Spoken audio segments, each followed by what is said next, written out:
Hey guys, Evacso here. I've got some new realistic slider settings out for today. I've got ultimate difficulty sliders for 10-minute halves and short game sliders. So I've got two slider settings for today. So they're for all matches. So starting with the 10-minute half sliders. For the 10-minute half sliders, ultimate difficulty of course, and the game speed is default. So both slider settings will be on default. My camera now is on broadcast and we've got height 0 and zoom 0. If you're not subscribed yet, please subscribe. It would mean the world to me. Anyways, here are my sliders. So sprint speed's on 7, acceleration on 45, which is the same as pretty much all my other slider settings. We've got shot error at 72, pass error at 63. Now this is quite similar to the legendary difficulty sliders, but the CPU's one's quite different. So I'll show you that when we get there. We've got shot speed at 50, pass speed at 35, and now injury frequency severity is the same. I probably won't touch them all year round. Goal capability is at 50.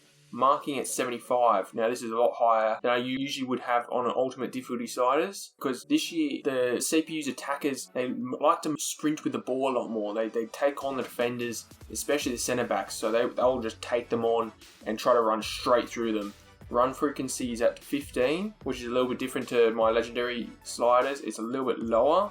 Line height's 80, line length's 15. Now line width is at 50, so I haven't had it at 50 since back in like FIFA 19, so this is more for like the fullbacks because they tuck in a bit too much, so the CPU's wingers are able to get down the line way too often. So I've put this line width at 50 just so they can have more of a chance to win that ball back. Now I've lowered the fullback positioning to 60 just so it's harder to make more chances, pretty much make it a bit more difficult. I always make the ultimate difficulty sliders a bit harder for more of the top players. Power bar's 55 as usual. First touch control is actually at 50. This is another one that hasn't been at 50 since FIFA 19. You can't fix dribbling in this game. It's unfixable unless EA do something about it. But now I don't even try dribbling at all. Just not even worth it. I just pass the ball. I'm not even trying it. No way. Let's get into the CPU sliders. So again, sprint speed's at 7. Acceleration is up by 1. Shot error is at 70, which is lower than the users by 2. Pass error is at 67. Shot speed's at 50. You can put it up at 51 if you want, especially if you have like a really high rated keeper. You could probably put it up to 51. Pass speed's at 35, which is the same as users. Injury frequency, severity, 70 and 30. Goal capability is at 49. Like I said last time, when you put the difficulty up, the goal capability goes up as well. So I'll put this down to 49. But once again, if you have like strikers with like crazy shot power, you can already just put up the goal capability up to 50. Marking at 79. Now this is a funny one. I usually have it at an even number. I just like to have it always at like 78 or 80. But this time it couldn't be 78 or 80. Like when I was on 78, I was scoring an average of like 2 goals per game. But then when I was going to 80 marking, I couldn't score a single goal. I'd play 3-4 matches and not score a single goal. So I don't know why it was such a big difference. So 79 marking is perfect for me. Run frequency is at 13, which is 2 lower than the users. The CPU usually does like to sprint with the ball. So when that player sprints with the ball and then you got other runners running, it's so difficult to defend it. So I've got this actually at 2 lower than the users. Line height's at 80, line length at 16, which is 1 higher than the users. CPU's line width is also 50. Fullback positioning is at 58, which is 2 lower than the users. Basically, they have a lot of attacks down the wing. So I've lowered that down to 58 just so the fullback doesn't make all those runs too.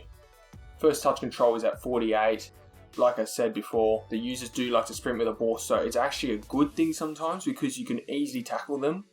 But other times, if you're not close enough and tackle them straight away, they will keep sprinting and they'll sprint straight through you. So you always got to get in front of them. So I've got the first touch control error at 48. Now onto the short game sliders.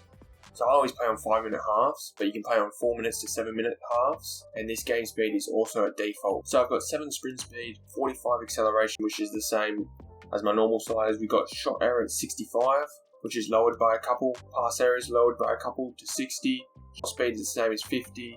Pass speed's up by 1. You can keep it at 35. You've got injury frequency and severity at 70 and 30. Goal capability is the same. Marking's gone down a bit, but it's not down as much as usual, mostly because the striker likes to sprint at the defenders a lot. So if you're not really in front of him, or if you're not really in front of the centre back already, then it's pretty much game over. They will sprint past you every single time. So that's up a lot higher than usual. Run frequency is 28, which is a lot higher than the CPU's. Line height is at 80 as usual. Line length at 18.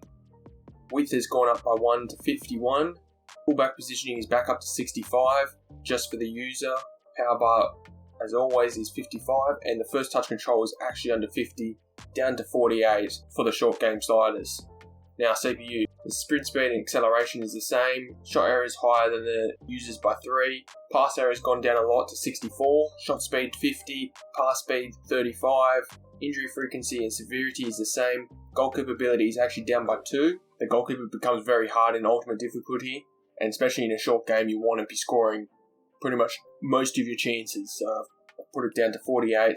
Marking is at 67, which is 1 higher than the users. I usually have it a little bit higher than that. The marking is already a bit tighter for Ultimate this year. Run frequency is at 22, which is lower than the users by 6, which is a lot. I don't usually have the run frequency like really any different between the two, but because the striker likes to sprint up with the ball, I can't have their other attackers running through as well. It's just too hard to defend that. Line height's the same at 80, line length at 28, which is a massive 10 higher than the users.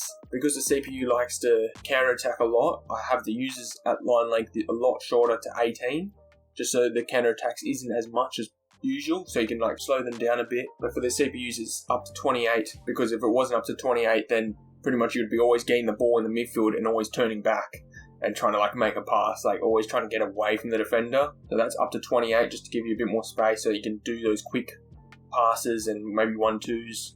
Line width up to 51 as well. Fullback positioning is at 60, so it's 5 less than the users. So this is pretty much the same deal as the run frequency. The fullback positioning isn't as high, so they don't attack as much, which is the same reasoning for the run frequency. And the first touch control is the same as the users, which is at 48. But I have to say, for ultimate difficulty, it's probably one of the worst gameplays from other years. It's just because it's not realistic. It's like, the higher the difficulty gets for this FIFA, the less realistic it is. So like semi-professional and professional are like the most realistic.